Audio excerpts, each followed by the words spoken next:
వాళ్ళకి ఎప్పుడో అప్పుడు సమయం ఉంటుంది కాబట్టి అసలు ఈ లక్ష్మీ కళ్యాణ ఘట్టం అనేటటువంటి దాన్ని చదువుకుంటూ ఉండాలి, కనీసం ఆ లక్ష్మీ ఆవిర్భావం దగ్గర నుంచి. కానీ ఏమండి,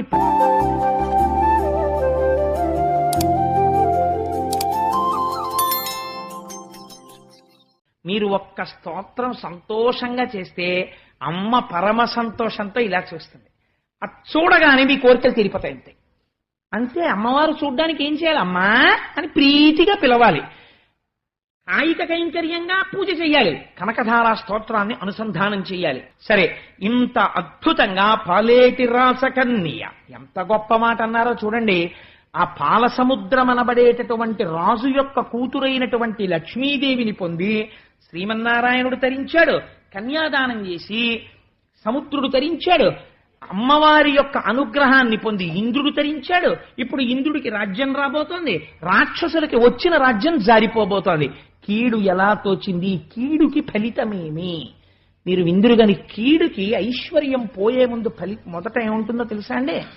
దెబ్బలాటలు వస్తాయి. అందుకే ఇంట్లో మాట్లాడుకునేటప్పుడు ఎప్పుడు పరమ ప్రసన్నంగా మాట్లాడుకోవాలి. ఇన్ని సమస్యలో ఇలా పెడుతున్నాయి, ఇన్ని ఆర్డర్సో కిందకెడుతున్నాయి, ఒక్కటి పైకి వినపడుతోందా? ఇల్లు అలా ఉండాలి. ఇల్లాలు నోరు పైకి వినపడకూడదు, అంత అందంగా ఉండాలి చక్క పెట్టడం. ఇల్లాలి సమర్థతే ఇంటి ఐశ్వర్యానికి కారణమవుతుంది. అటువంటి ఐశ్వర్యం ఎక్కడి నుంచి వస్తోంది? ఇల్లాలిలోంచి వస్తోంది. అందుకని ఇది మంగళసూత్రము. ఇలా వినబడేటట్టు మా ఇల్లు ఉండుగాక.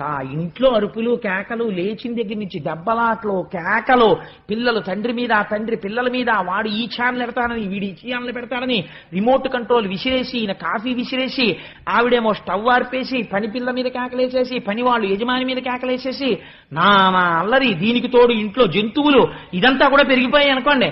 ఇంకా ఆ ఇల్లు ఇల్లులా ఉండదు. ఎక్కడుంటుందండి? లక్ష్మీదేవి పారిపోతున్నాయి ఇంట్లోంచి, దరిద్రం వచ్చేస్తుంది. కాబట్టి ఎందువల్ల లక్ష్మి ఉంటుందో, ఇల్లు ఎలా ఉండాలో మనకి చూపిస్తోంది లక్ష్మీ కళ్యాణ వైభవం. అందుచేత మహానుభావుడు కౌస్తభాన్ని ఇస్తే దాన్ని ధరించి శ్రీమన్నారాయణుడు లక్ష్మీ సహితుడయ్యాడు. అయితే మీరు ఒక్క మాట నేను మనవి చేస్తాను. ఈ లక్ష్మీ కళ్యాణ ఘట్టం అన్నదాన్ని నేనైతే అనుకుంటున్నాను, అసలు ఇంట్లో ఉన్నటువంటి స్త్రీలు, పురుషులు చదివితే చాలా మంచిదే, వాళ్ళకి ఎప్పుడో అప్పుడు సమయం ఉంటుంది కాబట్టి అసలు ఈ లక్ష్మీ కళ్యాణ ఘట్టం అనేటటువంటి దాన్ని చదువుకుంటూ ఉండాలి, కనీసం ఆ లక్ష్మీ ఆవిర్భావం దగ్గర నుంచి. కానీ ఏమండి, పద్యాలు మేము చదువుకోలేం కదా, ఇవన్నీ ఎలా కోరుకుడు పడతాయి ఇన్ని పద్యాలు అని అనుకున్న వాళ్ళ కోసం నేను ఎప్పుడో ఒక దశాబ్దమో 2 దశాబ్దాల క్రితం ఒక మహాపురుషుడు భాగవతంలో ఎలా ఉందో అలా యథాతథమైనటువంటి లక్ష్మీ కళ్యాణ ద్విపద రచన చేశారు ఒక ఆయన. ఆ ద్విపద ఎంత గొప్పగా రచించారంటే అది చదువుకోవడానికి 5వ క్లాస్ పాస్ అయితే చాలు. మీరు రోజు ఇంట్లో లక్ష్మీ కళ్యాణం చదువుతుంటే ఇల్లు లక్ష్మీ నివాసమై ఉంటుంది.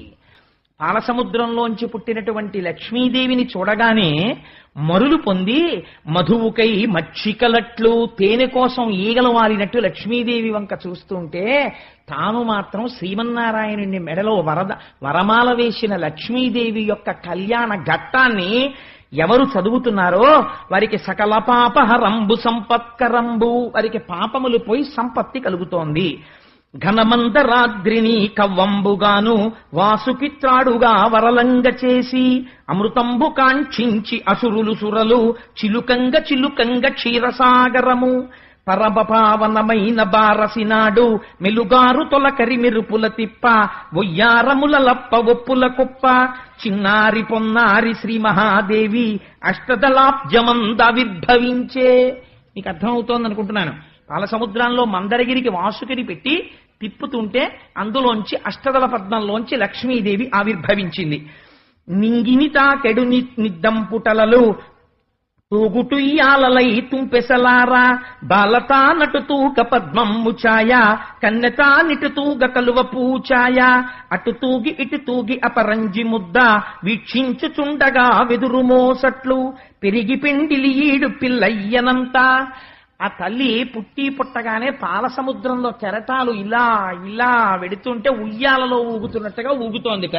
అటు ఊగినప్పుడు కలువ పూఛాయ, ఇటు ఊగినప్పుడు తామర పూఛాయ, అటువంటి ఛాయతో మెరిసిపోతోందిట అమ్మవారు. కల్పద్రుమంబున కలికలంబోలి తనువున పులకలు దట్టమైదిగుడా బారజాచి ప్రమోద భాష్పముల్ రాల. కల్పవృక్షం ఎంత సంతోషపడిపోతుందో అలా తన కడుపున పుట్టినటువంటి కూతుర్ని చూసుకుని పాలసముద్రుడు పొంగిపోయాట. ఆడపిల్లని చూసుకుని, ఆడపిల్ల పుడితే 7 తరాలు తరింపచేయగలిగినటువంటి పిల్ల పుట్టిందని తండ్రి అలా పొంగిపోతాట. అందుకని ఆయన అన్నట్ట, రావమ్మ భాగ్యాల రాసి రావమ్మ, రావమ్మ ఇందిరా రమణి రావమ్మ, లోకశోకము బాపులోలాక్షివీవు, నాకు కూతురు వౌట నా పుణ్యమమ్మ, అంచు మురిసిపోయి అంబుధి స్వామి, ఉప్పొంగి ఉప్పొంగి ఉప్పరంబంటే. అంబుధి స్వామి అంటే సముద్రం. అమ్మా, లోకుల కష్టాలు తీర్చే లక్ష్మివి నా కడుపున పుట్టావమ్మా అంటే వేరొకరి ఇంటికి లక్ష్మిగా నేను కన్యాదానం చేయగలను, ఆడపిల్లవి పుట్టావని పొంగిపోయి అంబుధి స్వామి ఆకాశం అంటే సముద్రం ఆకాశాన్ని అంటుకుందిట. అంత సంతోషపడిపోయట. సఖియను మంగళ స్నానమాడింప వాసవుండర్పించ వజ్రపీఠమ్ము. భాగవతంలోంచి యథాతథంగా చెప్పేస్తున్నారు చూడండి. సఖియను మంగళ స్నానమాడింప వాసవుండర్పించ వజ్రపీఠమ్ము, పూతన దీజలా పూర్ణ పుణ్యా కలశాలతోడ దిగ్గజములవ్వేళ, జలజాత గంధికి జలకమ్ములార్చే బంగారు సరిగంచు పట్టు పుట్టమ్ము, కట్టంగ సుతకిచ్చ కలశవారాశి అంటే సముద్రుడు పట్టుపుట్టాన్ని తెచ్చిచ్చాడు కట్టుకోమని. వెలలేని నగలిచ్చ విశ్వకర్ముండు, రాజీవముఖులైన రంభాదులంతా కురులును నగతువ్వి కుప్పెలు పెట్టి, కీల్జడ సవరించి కింజల్క ధూళి, చెదరని క్రొవ్విరుల్ చిక్కగ ముడిచి, కలల పుట్టిన ఇండ్లు కన్నుదమ్ములకు కమ్మని కవ్రంపు కాటుక దిద్ది, వెన్నెల తేటయౌ వెడదమోమునకు గుమ్మడి విత్తంత కుంకుమ పెట్టి. రంభాదులు వచ్చారట. వచ్చి అమ్మవారి యొక్క కేశపాశాన్నంతటినీ దువ్వి చక్కగా జడేసి పూలు పెట్టి, అమ్మవారి కన్ను యొక్క కింది భాగాన్ని వేలుతో ఇలా కిందకి లాగి అందమైన కాటుక తీసి అమ్మవారి యొక్క కన్నుకి అలా వేలుతో కాటుక పెట్టేస్త. పెట్టి గుమ్మడి విత్తనమంత కస్తూరి బొట్టు అమ్మవారి యొక్క లలాటమునందు అలంకారం చేశారట. అమ్మవారికి ఒంటికి కస్తూరి జవ్వాజీ ఇలాంటివన్నీ రాసి నిలువుటద్దం తీసుకొచ్చి ఆవిడ ముందు పెట్టారట. చూసుకోమ్మా ఎంత అందంగా ఉన్నావో అని. నిజంగా మహానుభావుడు పోతన గారు ఎలా దర్శించారో ఈ రచన చేసినటువంటి ముదివర్తి కొండమాచారుల వారు అలా దర్శనం చేశారండి. ఆడపిల్ల సాధారణంగా అంతా అలంకారం చేసేసి చూసుకో అమ్మా అని అద్దం పెడితే వెంటనే ఒక పని చేస్తారు, ఓసారి ఇలా అనుకుంటారు. అలా ఆయన ఎంత దర్శనం చేశారో చూడండి. ఆ చేతిలో చెంగల్వ పూలదండ పట్టుకుని ఆ యక్ష రాక్షస కిన్నెర కింపురుష గణాల మధ్యలోకి లక్ష్మీదేవి వచ్చిందిట. అమ్మవారికి చక్కటి బొట్టు పెట్టి ఇలా సోగ కన్నులతో చూస్తూ ఆ చెంగల్వ పూలదండ పట్టుకుని అమృతం లాంటి ఆ అధరంతో ముత్యాల్లాంటి పళ్లతో పెద్ద కేశపాశంతో మంచి పట్టుపుట్టంతో అమ్మవారు నడిచేస్తుంటే చిత్రం ఏమిటంటే దృష్టి తగలకుండా ఈశ్వరుడు ఓ చిన్న ముఠి ఒకటి పెట్టాట ఈ అధరం కింద. అందుకని చెప్పి అటువంటి ఓ నల్లటి ముఠి ఒకటి ఆ ముఠిమతోటి వస్తూ ఉంటే మగవారులందరూ వలపు పొందారట, ఒక్క మధుసూదనుడు తప్ప. అలాంటి సమయంలో వీళ్ళందరినీ చూసి అనుకుంటుంది, ఇందాక అంది కదా ఒకటి దగ్గరికి వెళితే ఇప్పటికే భార్య ఉంది, ఒక ఆయన దగ్గరికి వెళ్ళలేము, ఒక ఆయనేమో ఎప్పుడు ధర్మం ధర్మం అంటుంటాడు. ఒక్కటి తరకైన ఒక్కటి తాలు, ఒక గుణం ఉంటే ఒక గుణం లేదు. ఈ మొగమ్ములకటే ఇంతింత నునుపు, శ్రీవత్సవక్షుండు శ్రితరక్షకుండు, పుండరీకాక్షుండు భువనమోహనుడు, శంఖచక్రధరుండు శార్ంగహస్తుండు, తప్తచామీకరా ధగధగద్ధగిత పీతాంబరధరుండు, ప్రియదర్శనుండు, మణిపుంజరంచిత మంజుల మకుట, మకరకుండలహార మంజీరకటక, కాంచికాకేయూర కమ్రభూషణుడు, అనుపమ జ్ఞాన బలైశ్వర్య వీర్య మాధుర్య గాంభీర్యమార్థవౌదార్య, శౌర్య ధైర్య స్థైర్య చాతుర్య ముఖ్య, కళ్యాణ గుణగణౌఘ మహార్ణవుండు, తనకు నీడగువాడు తనమించువాడు, విశ్వమంతయును తానైనవాడు, శేషాద్రి నిలయుండు శ్రీనివాసుండు, పతి అయిన సుఖములు పడయంగవచ్చు, తులలేని భోగాల తులతూగవచ్చు, 7 లోకాల ఏలంగవచ్చు, అంచు సౌరికి వైచె అలమేలు మంగ, చెంగల్వ విరిదండ చిత్తమొప్పంగా, సకల జగంబులు జయవెట్టుచుండ, శచి గౌరియువాణి సర్వేశ్వరునకు, తల ఎంటి పన్నీట తానమాడించి. మరి నారాయణుడికి కూడా మంగళ స్నానం చేయించాలి కదా, అందుకని శచీదేవి, సరస్వతీదేవి, పార్వతీదేవి కలిసి ఆయనకి మంగళ స్నానం చేయించారట. తడియొత్తి వేణుపత్రములంత చేసిన మంబులను దిద్దిన వభూషణముల గైసే యది విజవర్గంబులు కొలువా. కదలనై రావణ గజముపై స్వామి. ఆయనకి తలస్నానం చేయించి తువ్వాలు పెట్టి చక్కగా తల జుత్తంతా ఒత్తేసి మళ్ళీ చక్కగా దువ్వేసి కిరీటం పెట్టేసి ఊర్ధ్వపుండ్రాలు పెట్టేసి స్వామివారిని ఐరావణ ఆ రావణ వాహనం మీద తీసుకుని వెళ్ళారట సభలోకి. తీసుకెళితే ఆ నారాయణుడు నడిచొస్తుంటే నారాయణ కేశవ గోవింద అంటుంటే ముందు మహర్షులు వేదం జరుగుతుంటే వెనక ఉపనిషత్ మంత్రాలు వల్లిస్తుంటే సభామంటపంలోకి వచ్చేట. చక్కగా తల వంచ కూర్చున్న లక్ష్మీదేవి మెడలో లేచి నిలబడి వంగి జాగ్రత్తగా మహర్షులు చెప్తున్న మంత్రములకు అనుగుణంగా వీడియో పిచ్చ లేకుండా కట్టేట మంగళసూత్రాన్ని నారాయణుడు ఆ రోజున. అందుచేత అలా మంగళసూత్రం కడితే లక్ష్మీదేవి చేతిలో తలంబ్రాలు పట్టుకుని కూడా అయ్య బాబోయ్ ఆయన ఏమో ఇంత ఎత్తున్నారు, ఇలా చేతులు ఎత్తి ఎలా పొయ్యడమని కొంచెం శంకతో సిగ్గుపడుతూ అలా పట్టుకుని ఉండిపోయింది తలంబ్రాలు. ఉండిపోతే ఇంతటి శ్రీమన్నారాయణుడు ఎవ్వరి దగ్గర తల వంచనివాడు, అందరికీ అన్నిటినీ కూర్చేవాడు, ఇంత లక్ష్మీదేవిని ఎదురుగుండా చూసేటప్పటికి పొంగిపోయి మావిడితో తలంబ్రాలు పోయించుకోవాలని ఇలా తలంచేసేట. వంచేస్తే ఆ తల్లితో మా అక్షతలు పోయించుకోవడానికి తలంబ్రాలు పోయించుకోవడానికి తల వంచిన నా స్వామి ఔదార్యానికి జయమంగళం అని ఆ రోజున అక్కడ ఉన్న వాళ్ళందరూ మంగళం చెప్పారట. భోజనాలు పెడుతున్నారట. ఎంత గమ్మత్తుగా వర్ణించారో చూడండి. ఆ భోజనాలు పెట్టేటప్పుడు మగవాళ్లు కాదు వడ్డనలు చెయ్యవలసింది, అమ్మతనం. ఆడవాళ్లు ఎలాంటి వాళ్ళు వడ్డించారట. చక్కగా పట్టు చీరలు కట్టుకుని ఆ చీరలు ఇలా తీసి ఇలా దోపుకుని కొంచెం ఇలా చీర తీసి కుచ్చిళ్ళు పైకెట్టుకుని ఆ చేతుల నిండా గాజులేసుకుని మంచి బొట్టు పెట్టుకుని పువ్వులు పెట్టుకుని ఘుమఘుమలాడిపోయే సుగంధాలు ఒంటికి పూసుకుని పెళ్లి కదా వచ్చి కొంచెం పప్పు వేసుకోండి కొంచెం కూర వేసుకోండి అంటుంటే అంత పప్పక్కర్లేదమ్మా అంటే ఇలా కొరకొరా చూస్తుంటే ఏమిటో అడగడం అని అంత అక్కర్లేదన్నానమ్మా అంటే ఓ చిరునవ్వు నవ్వేస్తుంటే ఆ సువాసనలకి వాళ్ళని చూసి వీళ్ళు పొంగిపోయి 2 ముద్దలు తినేవాడు 6 ముద్దలు తింటుంటే అలా వడ్డించేస్తుంటే ఇంత కష్టం తెలియని ఆడవాళ్లు కొంచెం చెమటలు పట్టేసి ఆ బొట్టు కరిగి కొద్దిగా ఇలా పడిపోతుంటే ఆ పమిట కొంగు ఇలా దోపుకున్న తీసొక్కసారి ఇలా ఇలా ఇలా హత్తుకుని చక్కగా పెళ్లిపీటల మీద ఇంకా కూర్చున్నటువంటి ఆ లక్ష్మీనారాయణుల్ని చూసి కోడిగమ్మాడెను కొమరిత యొక్కతే ఒక ఆడపిల్ల చాలా గడుసుది గోపాలుణ్ణి చూసి ఇలా అందిట ఆయన్ని. ఆ పెళ్లి కొడుకుని చూసి హాయిగా కూర్చున్నాడు చూడు ఎలా ఉన్నాడో అనుకుందో ఏమో ఆవిడ. పెళ్లి కొడుకుని ఆడపెళ్లి వారు ఆట పెట్టిస్తూ ఉంటారు కదా అందుకని ఆవిడ ఆట పట్టించిందిట. ఏమందంటే అయ్యో మన పెళ్లి కొడుకు ఎంత గొప్పవాడో తెలుసా, మత్తు మందు జల్లి ఆడవాళ్ళందరినీ వశం చేసుకుంటూ ఉంటాడు. మరి రాసలీల చేశాడు కదా అందుకని వశం చేసుకుంటాడు. అలా చేసుకోకపోతే ఈయన అందానికే ఆడది పెళ్లి చేసుకుంటుంది ఎంత నల్లగా ఉన్నాడో చూడండి అని. కరివా కరి అంటే కర్రిగా ఉన్నారంటారు చూసారా, కరివా నేనెవ్వరు కామింటూరమ్మా ఈ నల్లనాయని పెళ్లి చేసుకునేవాడు ఎవరందిటే. చెగోడీలు జంతికలు పెట్టికెళ్ళి అక్కడ పెట్టి తినరా అంటే అల్లుడా అంటే నాకు ఇలాంటివి పడవ మామగారు అని పెరట్లోకి వెళ్ళి మట్టి తింటాడు. అలవాటు కదా కృష్ణ భగవానుడుగా ఉన్నప్పుడు నోట్లో మట్టి పోసుకోవడం. అందుకని మన పెళ్లి కొడుకు ఎంత గొప్పవాడో తెలుసా, చెగోడీలు జంతికలు తిందమ్మా మట్టి తింటాడు. అందుకని గారు అల్లుడు వచ్చాడు కదా అని మంచి పట్టె మంచం వేసి పరుపేసి అల్లుడు గారు పడుకోండి అంటే అబ్బాయి ఈ మంచం మీద నాకు అలవాటు లేదండి అని పామిక్కి పడుకుంటూ ఉంటాడు. శేషుడి మీద పడుకుంటాడు కదా మరి.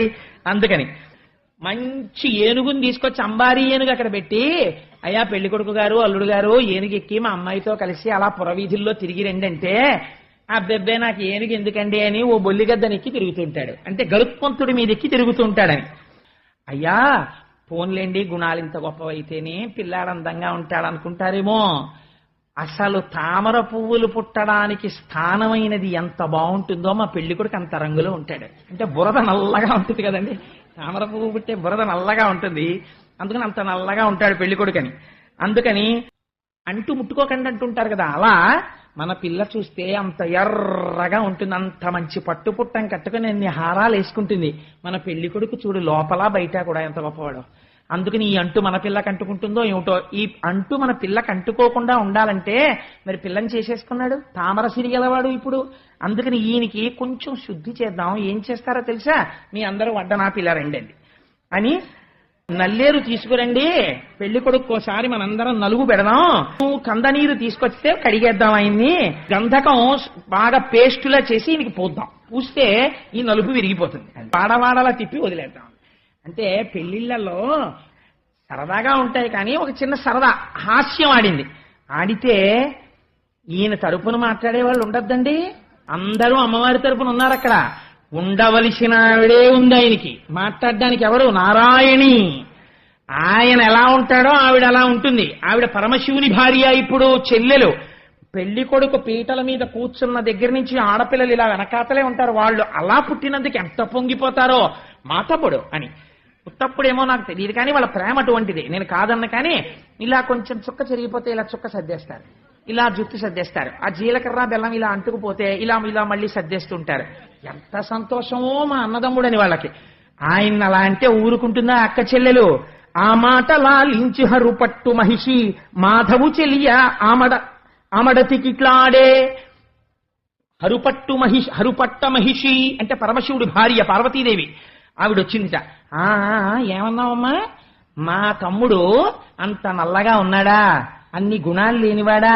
అంతంత మాటలు ఎందుకు కానీ, నీకున్నన్ని తెలివితేటలు ఎవరికి ఉంటాయి? ఎంత గొప్పగా చెప్పావు. కానీ నేను ఒకటి అడుగుతాను, నువ్వు చెప్పు.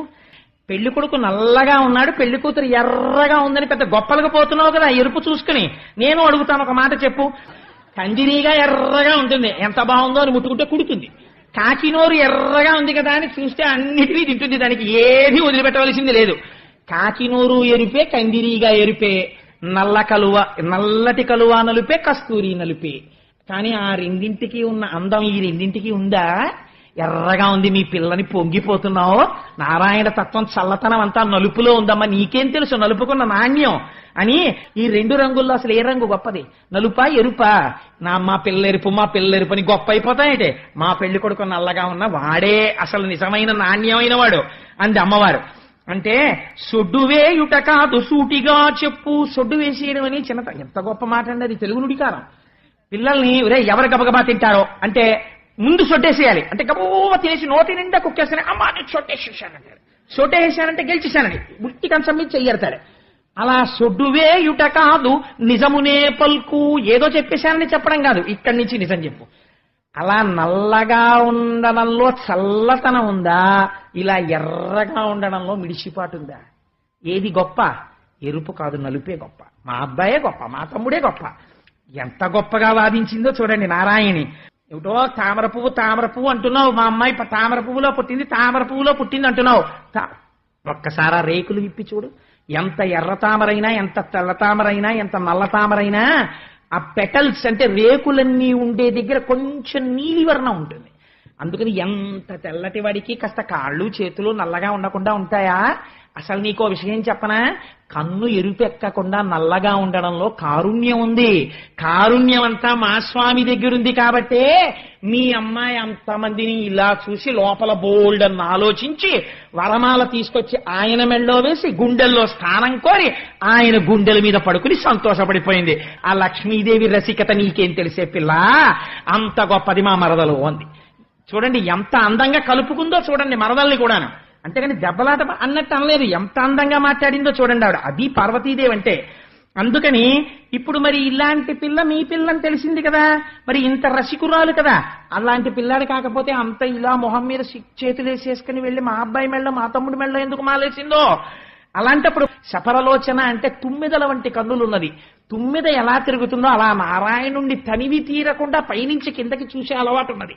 అంతటి సౌశీల్యం మీ అమ్మాయి ఏందుంది. వాళ్ళిద్దరూ అలా ఒకళ్ళనొకళ్ళు సంతోషంగా ఉన్నారు, మనం ఎందుకు ఈ హాస్యాలు అంది. వాళ్ళు పకపక నవ్వారు, వీళ్ళు పకపక నవ్వారు. ఈ నవ్వుల్లో ఆ నవ్వుల్లో కలిపి మల్లెలు విరిసాయిట పెళ్లి పందిట్లో. అమ్మాయి అత్తవారింటికి వెళ్ళిపోయే సమయం ఆసన్నం అయిపోయింది. ఆ ఒడి తీసి ఆ ఒడిగంటని పెడతారు కదా, అందులో టెంకాయ పసుపు పళ్ళు కుంకం అన్ని పెట్టారు. ఆ ఒడిగంట ఇలా పెట్టుకుంది. నారాయణుడితో కలిసి బయలుదేరడానికి సిద్ధపడి వెనక్కి తిరిగి చూసిందిట. ఇంతటి మహానుభావుడు, ఇంత గాంభీర్యానికి పేరుగన్నవాడు, ఇన్ని విషయాలు తెలుసున్నవాడు, ఇంతటి సముద్రుడు కూడా బేలైపోయి కళ్ళమ్మట నీళ్లు తిరుగుతుండగా కూతుర్ని చూస్తున్నట్ట. దగ్గరికి వచ్చి కడుపులో బడబాగ్నిట. ఎంత గొప్ప మాట అండి. సముద్రంలో అగ్నిహోత్రం ఉంటుంది, ఎంత వేదాంతం తెలిసినవాడైనా, ఇన్ని ఉపన్యాసాలు చెప్పిన వాడైనా, ఇన్ని పుస్తకాలు చదివిన వాడైనా, ఇన్ని పూజలు చేసిన వాడైనా తన కూతుర్ని కన్యాదానం చేసి నిజంగా వెళ్ళిపోతుంటే ఎంత దుఃఖం వచ్చేస్తుందో, 10 మందిలో ఏడిస్తే బాగుండదని లోపలికి వెళ్ళి కళ్ళు తుడుచుకుంటాడు.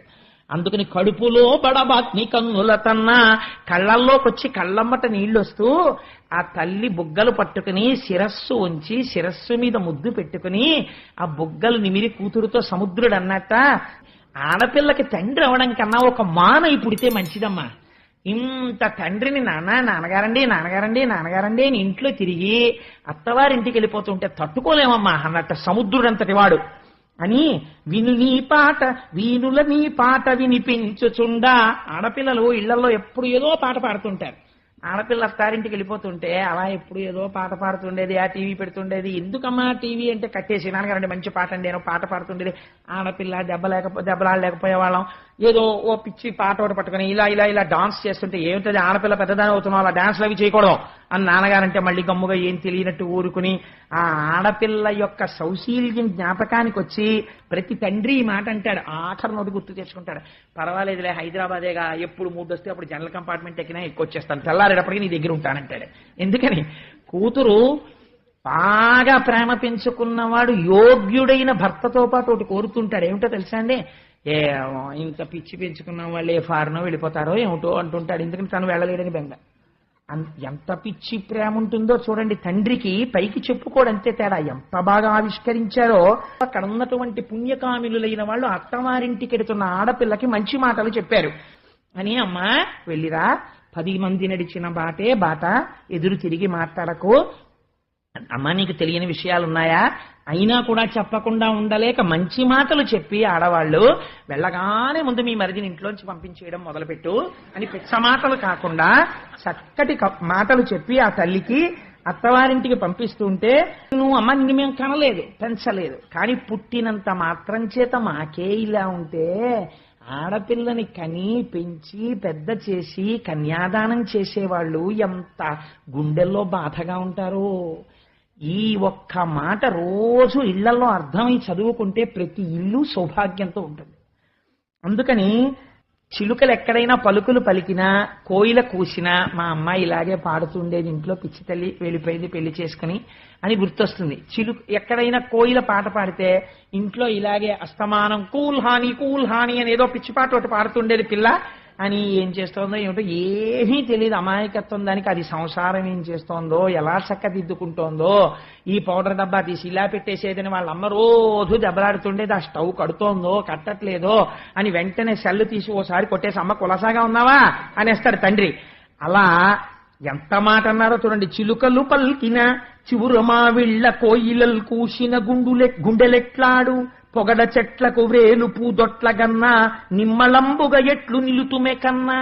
కన్నవాళ్ళు ఇలా బాధపడతారని తెలిస్తే ఆ పిల్లని తెచ్చుకున్న వాళ్ళు ఎంత మర్యాదగా ప్రవర్తించాలో ఆలోచించండి. ప్రతి ఇంటికి లక్ష్మి వస్తోంది కాబట్టి అమ్మ పొగడ చెట్ట వంక చూస్తే నువ్వు ఊగిన ఉయ్యాలా కనిపిస్తే నా గుండె తరుక్కుపోతుందమ్మా.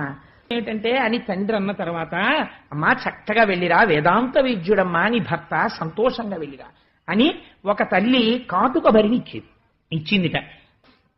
అని కాటుక తిలకం ఇలాంటివి బహూకరించి అమ్మవారిని పంపించి మళ్ళీ నువ్వు తొందరగా కడుపుసారికి తిరిగి వచ్చేయాలి అని చెప్పారు. అంతేకాని ఇవాళ రోజునైతే దిక్కుమాలిన ఆశీర్వచనాలు, అప్పుడే తొందర ఏమిటి, ఓ 3-4 ఏళ్ళు ఎంజాయ్ చేయనివ్వండి అంటాడు. 5 ఏళ్ళు పోయిన తర్వాత ఇంకా వ్రతాలు మొదలెడతారు పిల్లలు కావాలని.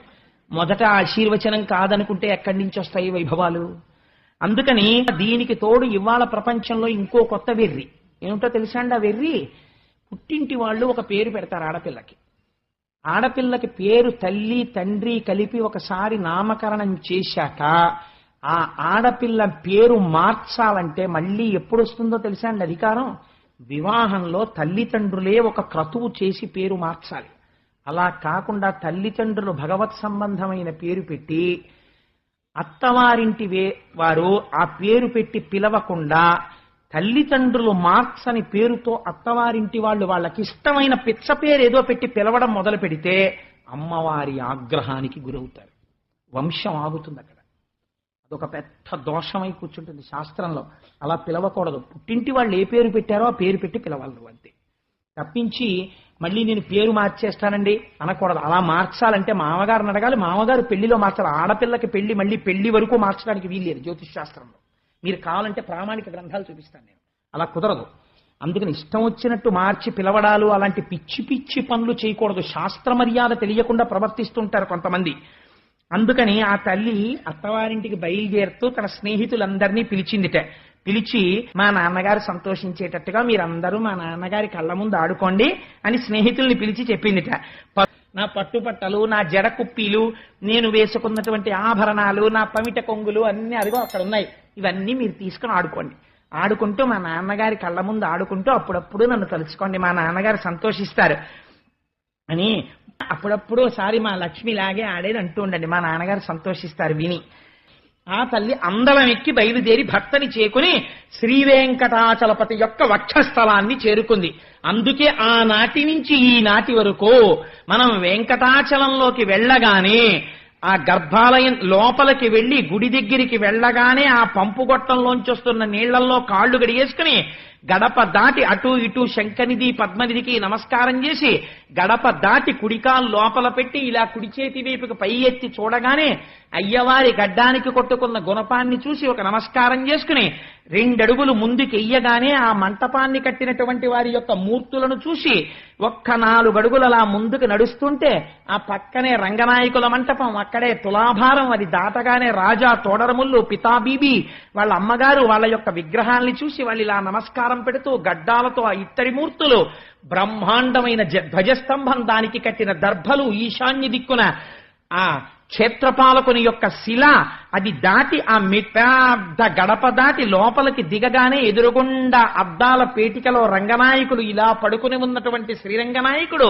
ఎడం పక్కకి తిరగగానే కంచిలో ఉండే వరదరాజస్వామి వారు ఇలా వరదహస్తం బట్టి ఆయన నమస్కారం చేసి ఆ తాడు పక్క నుంచి ఇలా లోపలికి వెడుతుంటే ఆ గ్రిల్లున్న మంటపం లోపలికి అడుగు పెట్టగానే ఓం నమో వెంకటేశాయ అని వినపడుతుంటే ఇలా కొంచెం ముందుకెళ్లి కుడి పక్కకి చూస్తే రెక్కలు విప్పుతున్నటువంటి గరుత్మంతుణ్ణి చూసి పెద్ద చామంతి పూలదండ, అటువైపు నుంచి ఇలా కొంచెం పక్కకి తిరిగి ఇలా మెట్లు ఎక్కగానే ఎదురుగుండా స్వామివారి యొక్క దివ్యమంగళ విగ్రహాన్ని చూస్తూ గోవిందా గోవిందా అంటూ అడుగులు వేస్తుంటే పద్మాసనస్తయౌ పద్మావతీ దేవి నిజవక్షమందున నిలుపుకొనుచు స్వామివారి యొక్క వజ్ర వైఢూర్య మణిగణ ఖచ్చితమైనటువంటి పెద్ద కిరీటం, దాని మించి ఇలా వ్రేలాడుతున్నటువంటి మలమాల, ఇలా శంఖము చక్రము, ఇలా కుడి చెయ్యి ఎడమ చెయ్యిని తీసుకెళ్లి కటిభాగమునందు నడుము మీద ఉంచి కుడి చేతిని ఇలా పెట్టి ఎవరు నా పాదములను నమ్మారో వాళ్ళకి సంసారము నడుము వరకే వస్తుందని సంకేతిస్తుంటే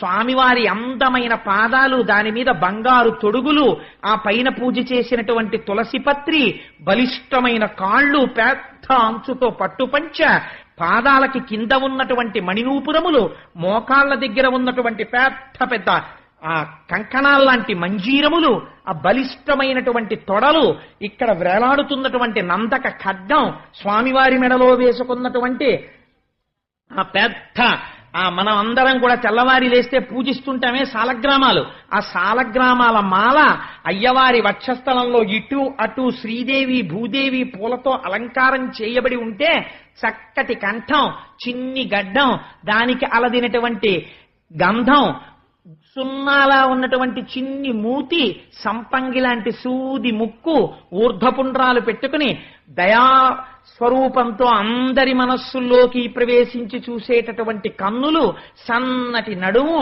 కొద్దిగా ఇలా పక్కకి వంగినట్టుగా ఉండి దివ్యమంగళ విగ్రహంతో అనేక పుష్పమాలలతో విరాజిల్లుతున్నటువంటి స్వామి, ఆ పక్కన వేదికలు, దాని మీద కృష్ణ పరమాత్మ, రామచంద్రమూర్తి, సీతమ్మ తల్లి, ఉగ్ర శ్రీనివాసుడు, ఆ ఉత్సవానికి వచ్చేటటువంటి మలయప్ప స్వామి, శ్రీదేవి భూదేవి, అక్కడే ఉయ్యాల మంటపం, స్వామివారు ఊయల ఊగేటటువంటి ఊయల, ఇవన్నీ చూస్తూ కులశేఖర ఆళ్వార్ పడిదాకా వెళ్లి ఆ పద్మపీఠం మీద ఉన్నటువంటి స్వామివారి పాదాల దగ్గర నుంచి ఆ పట్టుపంచె, మోకాళ్ళు, తొడలు, పట్టుపంచ, ఆ సాలగ్రామాల మాల, నాభి, సన్నటి నడుము, విశాలమైన వక్షస్థలం, శ్రీదేవి భూదేవి, బలిష్టమైన భుజాలు, ఏనుగు తొండాల్లాంటి చేతులు, ఆ 4 చేతులు, శంఖం, చక్రం, కంఠం, ఆ పెద్ద కిరీటం, నేత్రాలు, దాని మించి వనమాల, వెంకటేశ్వరుణ్ణి చూసి మా అమ్మతో కలిసిన స్వామి నీకు నమస్కారం అని నమస్కరించి మనం బయటకు వస్తాం. చేత ఆనాటి నుంచి ఈనాటి వరకు దయాళువై అమ్మతో కలిసి సాధురక్షణమును సలుపుచున్నారు. అరుగని మంగళ సూత్రము, చెరగని కుంకుమ, పసుపు, చెదరని సిరులు, తరగని సుఖముల సంగును. హరిసతి ఈ పాట విన్న అబలలకెప్పుడు. ఈ పాట ఏ తల్లి వింటోందో, ఏ ఇంట్లో పాడుతున్నారో వాళ్ళకి చెక్కు చెదరని పసుపు కుంకుమలు, సౌభాగ్యము కటాక్షించబడతాయి. మీరందరూ ఇళ్లల్లో పాడుకోండి. లక్ష్మీదేవి యొక్క అనుగ్రహాన్ని పొంది, నారాయణానుగ్రహాన్ని పొంది, అద్భుతమైనటువంటి ఐశ్వర్యంతో, ఐదోతనంతో, సంతాన సౌభాగ్యాలతో మనందరం అమ్మ అయ్యల కటాక్షంతో విలసిల్లాలని కోరుకుంటూ, రేపటి రోజు ఇవాళ కళ్యాణమూర్తులై పొంగిపోతుంటారు. స్వామి ఎక్కడో ఉండడు, ఇదంతటా ఆవరించి పొంగిపోతుంటారు లక్ష్మీనారాయణులు. నా పిల్లలు ఎంత ఆనందంగా వింటున్నారో నా కళ్యాణ ఘట్టాన్నని.